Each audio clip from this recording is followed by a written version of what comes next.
মাছ তরিতরকারির bag হাতে ফিরতে ফিরতে ভাবি কবে থেকে নিষ্কৃতি পাবো।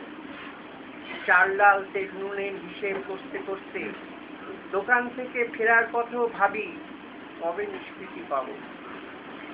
ইলেকট্রিক টেলিফোনের বিল, রোপার হিসাব, মেয়ের পরীক্ষার ফিস, বউয়ের ওষুধ, লাইফ ইন্স্যুরেন্সের প্রিমিয়াম, আরো কত কি সেরে ফেরার পথে একই ভাবনা মাথায় ঘুরপাক খায়, এর থেকে কবে নিষ্কৃতি পাবো।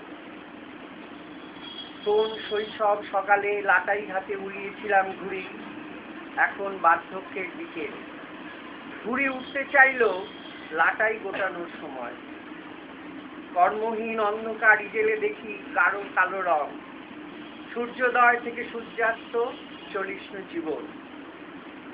রাত্রি নামে যেন মহিষের কালো সিন্দুটো বুকে এসে বেঁধে চটকা ভাঙে খোঁচাকে। আলো চাই বলে চিৎকার করে উঠি, আর দেহের ক্ষয়কে উপেক্ষা করে মানসিক ঔদাসীন্য ঝেড়ে ফেলে বলি, চাই না নিষ্কৃতি, এখনই বাজারের ব্যাগ আনো কিনি। নমস্কার।